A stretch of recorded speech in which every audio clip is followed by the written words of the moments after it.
big jumps. If you cannot speak for thousands, you can get up deep within you. You can change the world with your love. Love will guide us, peace has tried us, hope inside us will lead the way on the road from greed to giving. Love will guide us through our love.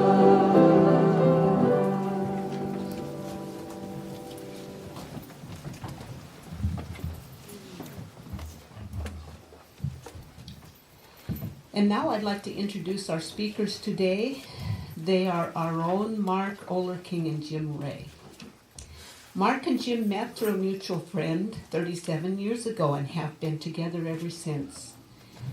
Their shared love of travel has taken them to 5 continents, and 15 years ago landed them here in their new home in Arizona. On a whim one Sunday morning, they decided to attend West Valley UU Church and immediately felt at home. They have served in various capacities, including membership chair, Sunday service chair, ministerial search committee, welcoming congregation committee, treasurer, and trustees at large on the board. I'd like to introduce Mark Oelerking and then Jim Reay.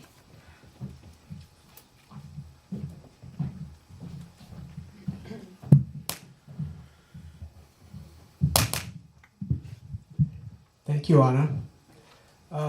Those of you that know me know that getting up in front of the microphone is really not what I do. But here I am, okay? So let's do this. I wanted to get up here and share with you, with this revolution that's happened and is happening with gay acceptance. I wanted to share with you some of my journey in life as a gay person. Every day in the newspaper and on the news, some gay issue is making headlines, be it a gay marriage ban struck down by the courts at the state level, the upcoming Gay Pride Festival, or even the death of Fred Phelps. It is so in your face. Don't you get tired of it? I do sometimes. And for me, it's all very personal. Yeah, some days I just don't want to read about it anymore, but it's pretty sweet too. Quite a contrast to the way it used to be. I have been asked many times when I realized I was gay, and I don't have an answer to that question. There was no light bulb moment. In examining my early life and childhood, I have to admit some aspects of my behavior were different. Different from other boys my age. For one thing, in elementary school, my closest friends were female. This was at a time when other boys seemed to be avoiding females and just playing amongst themselves. Not sure what a child psychologist would have made of my behavior. But to me, it seemed the natural thing to do. I do know my 4th grade teacher, Mrs. Pretzer, didn't care for it very much. One day, she shamed me in front of the whole class about it and told me my behavior was not acceptable and that I should be playing with the boys. Well, that day I learned in no uncertain terms that there were roles and expectations regarding gender behavior. That was not a good day. I have since proved Mrs. Pretzer wrong, however. Some of those female friends I made in the schoolyard back then are still friends to this day. So I think a lifetime of friendship trumps anything that a 4th grade teacher could have told me. Yeah, right.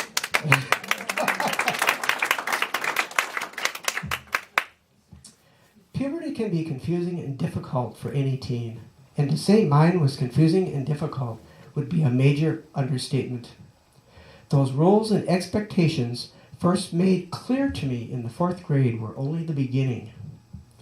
In high school, those expectations quickly expanded. Now I was supposed to be showing an interest in the opposite sex and begin dating.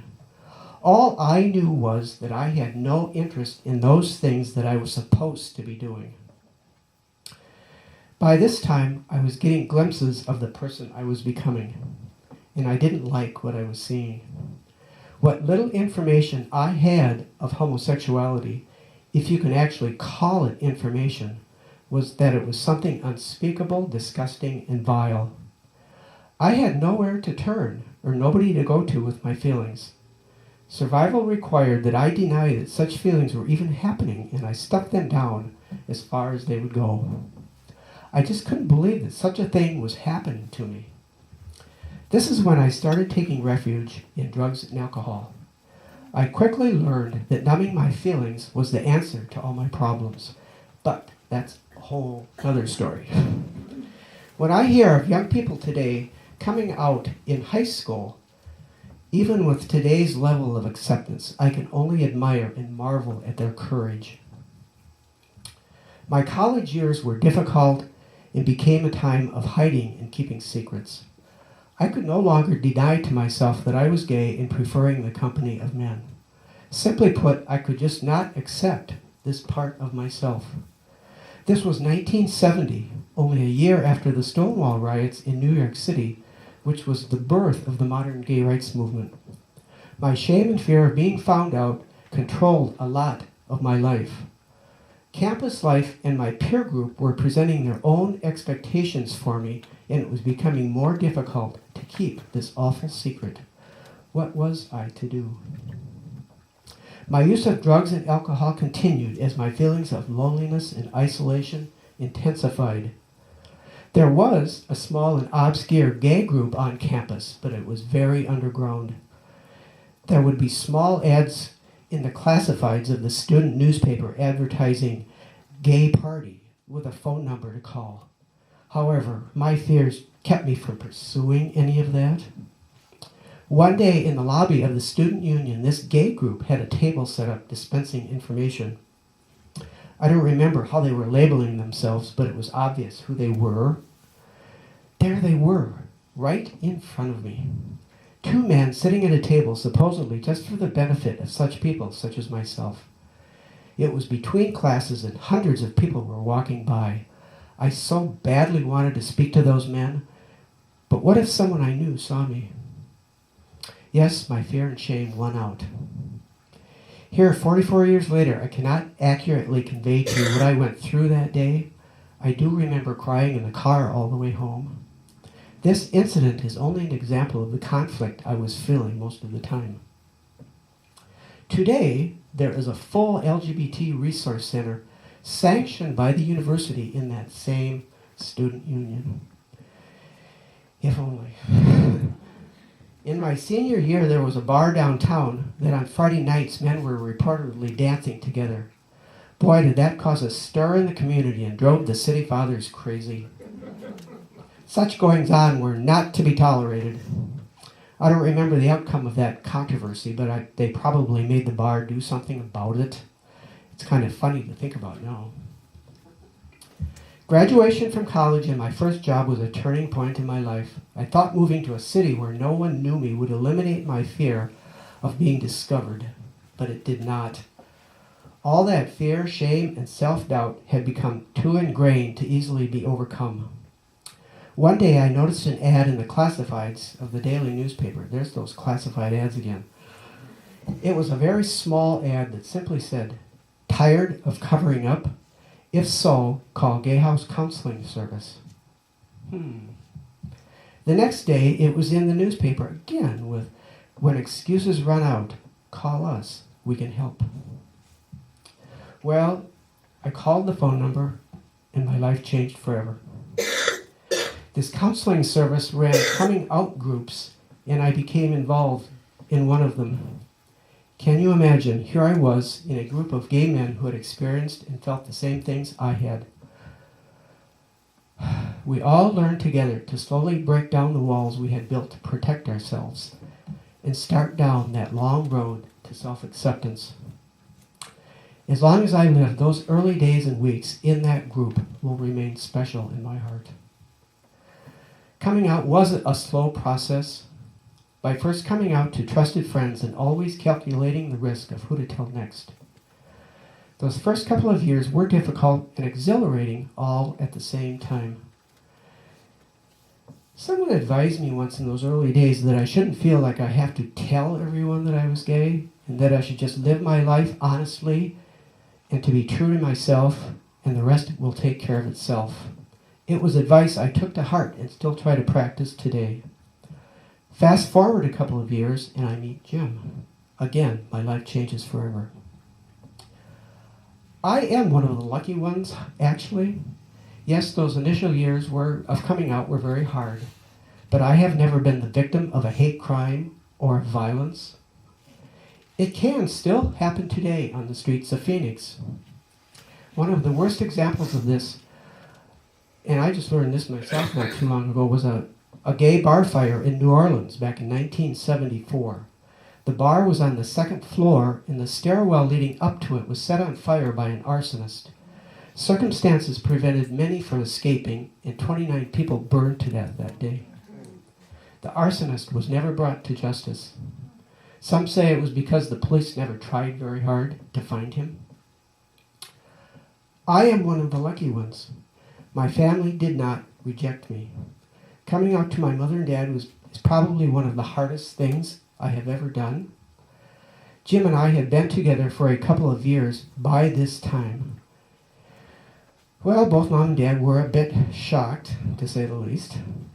Ultimately, they lovingly accepted us as the couple we were and welcomed Jim into the family. Many others have not been so fortunate. I have a classmate from high school whose family completely disowned him. He died of AIDS in 1985, and as far as I know, there never was a reconciliation. It saddens me greatly to think of how Bruce and I could have helped each other at that time in our life if circumstances had been different. I would like to close by saying thank you to those earlier pioneers of the gay rights movement. At the time, I did not appreciate them for who they were. They were flamboyant, loud, brash, and obnoxious. At a time when I was trying to find my place in the gay community and quietly fit in, well, I was wrong in thinking they were not helping my cause. They were helping more than anyone could have known. So, again, a big thanks to them, because we are where we are today because of those brave souls. Thank you.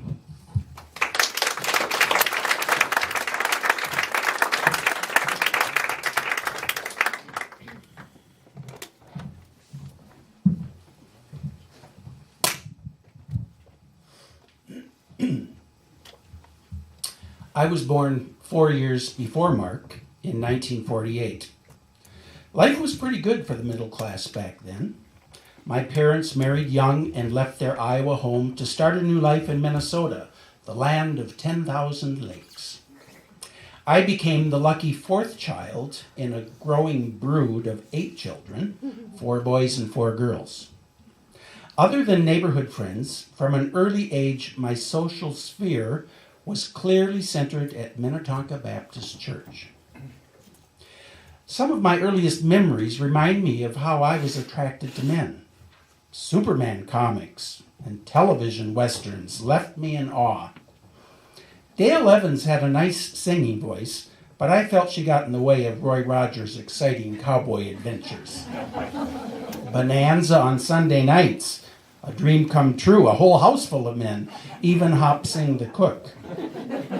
I never cared much for horses, but Adam Cartwright sitting on his horse dressed in black, that was pretty nice. I dream of Jeannie. She was pretty, and she was pretty scantily clad. However, I was more interested in Jeannie's master, a man in uniform. Years before puberty, I received strong signals from family, church, school, and society that honoring a man for his strength and heroism was fine, but any further emotional attachment was taboo. In high school and college, I performed the occasional requisite dating, but never felt a spark of interest beyond female friendship. At that point, I was still young enough to be considered a late bloomer. But being drafted by Uncle Sam in 1969 began my forceful admission to myself that I might be homosexual. Just the sound of that word, homosexual, can still send chills down my spine. I didn't care for guns. I had no interest in Army activities, but trusted that God would lead me to something good. After all, I had been striving to live a pure, Christ-centered life. I didn't smoke or drink or swear. I prayed most days and even gave a year of my life to a Baptist missionary group called God's Invasion Army. We went door to door like Mormons, winning souls for Christ. On admission to Uncle Sam's army, part of the perfunctory filling out of forms struck me head on with a yes or no question that I had never before heard uttered nor seen in print. Have you ever had or considered having a homosexual experience? I was certain that a yes answer would mean an automatic deferment, unfit for duty. But what would I tell my family? How could I explain it to my church? My answer was a no-brainer. I lied. And I went to Vietnam to protect democracy from perceived evil empires. While soldiering in Vietnam, I began smoking, swearing, drinking, drugging, and feeling guilty that I wasn't yearning for a girlfriend or a wife back home like most of my buddies. Following a 2-year U.S. Army obligation, I re-enrolled in college, but dropped out a couple years later when reflecting on my aspiration to be an elementary school teacher.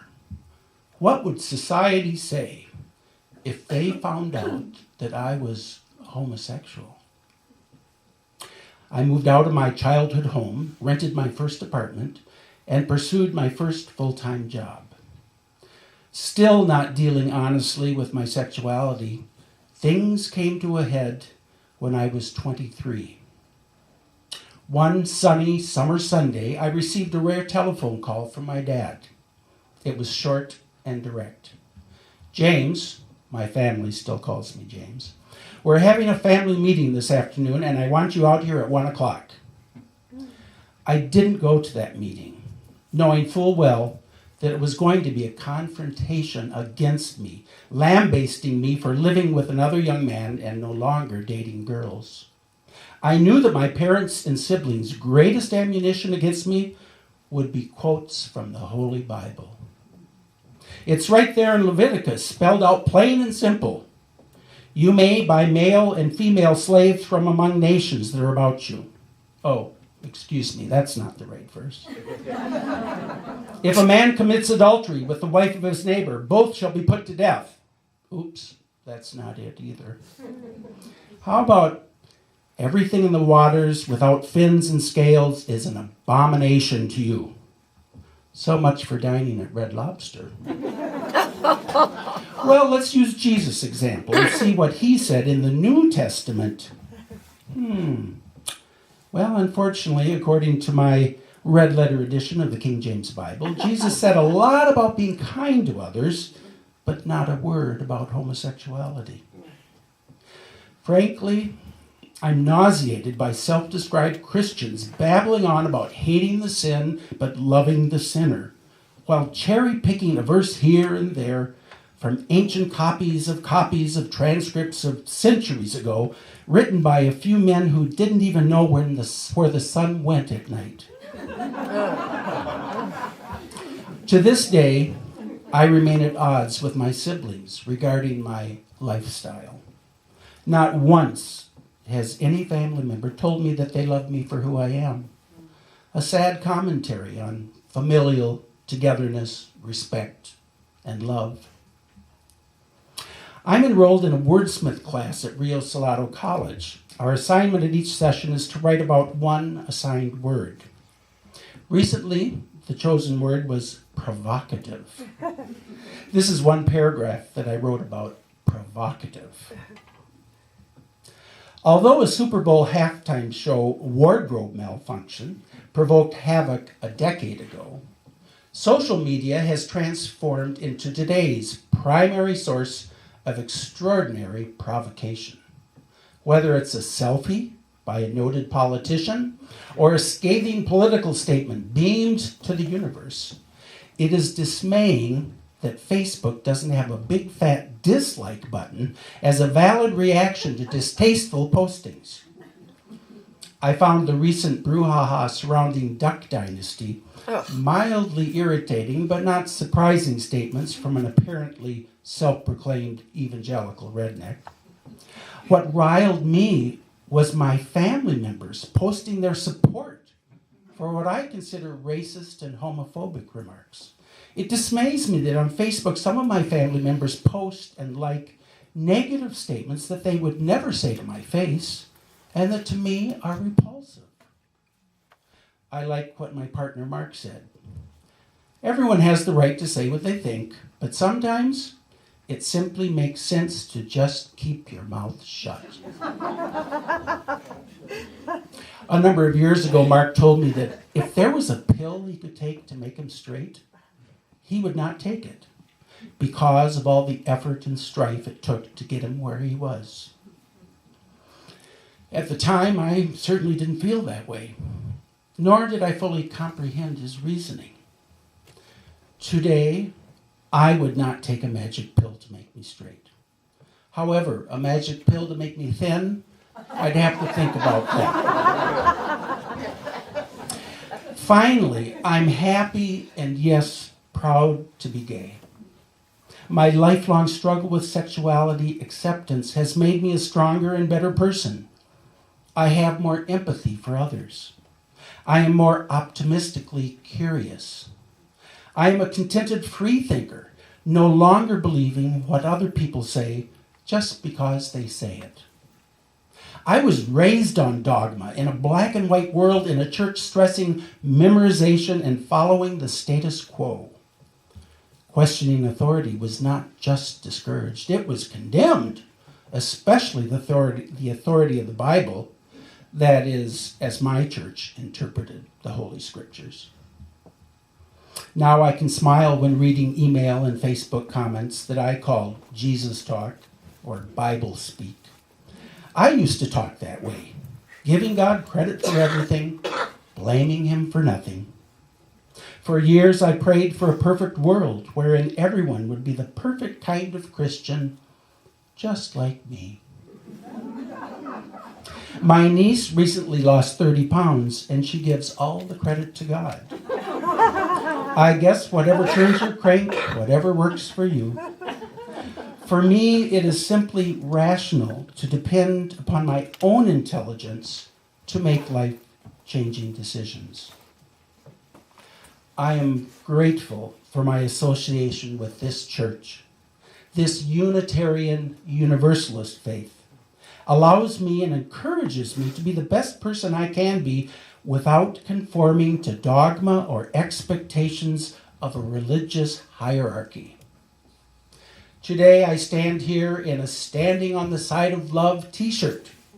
What a great slogan. What a perfect campaign for goodness sake.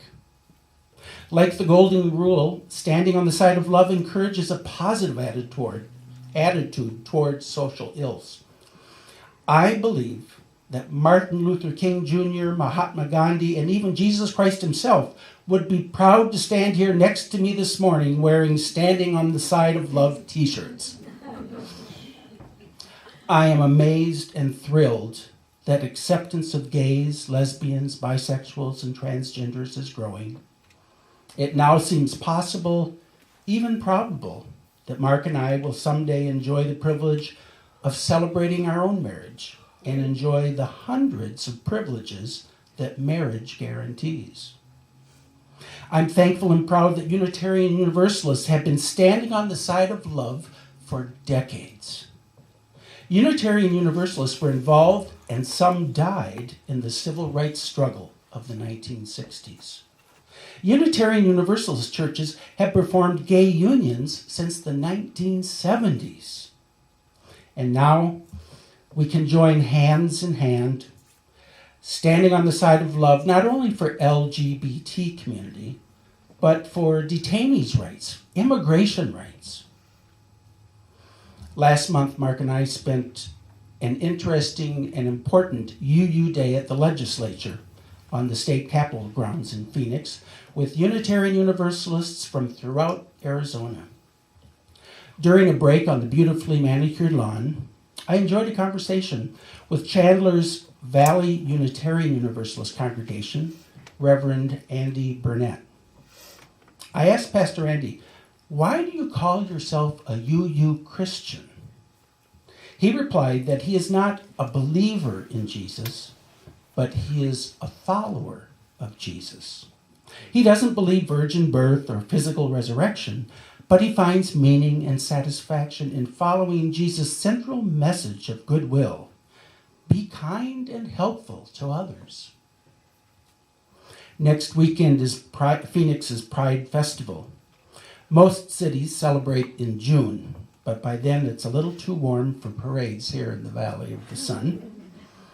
Pride Weekend is an opportunity to gratefully reflect on progress made against unwarranted prejudice, and a challenge to continue the struggle to truly make our country the land of the free. I will be jubilantly joining the merriment. Thank you.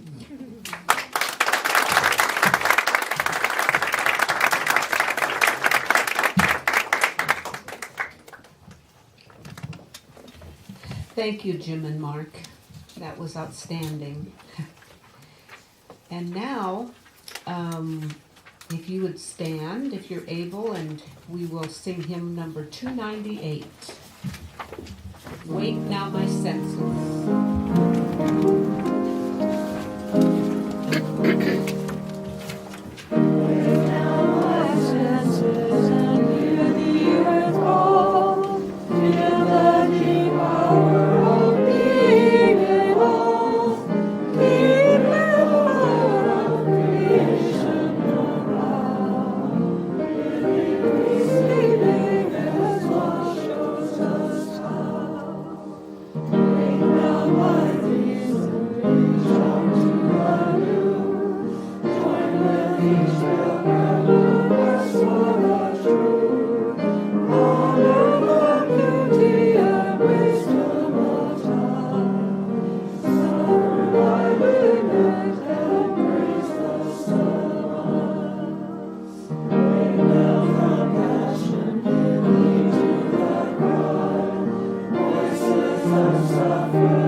Now I'll extinguish the chalice, and please join in the unison reading of the West Valley Mission Statement at the bottom of your program.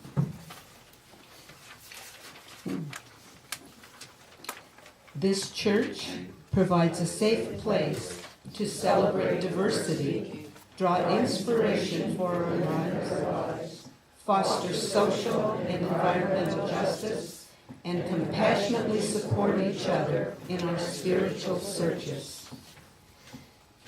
The closing words today are a summary of one of our responsive readings. If we recognize the interdependence of all life, we strive to build a community.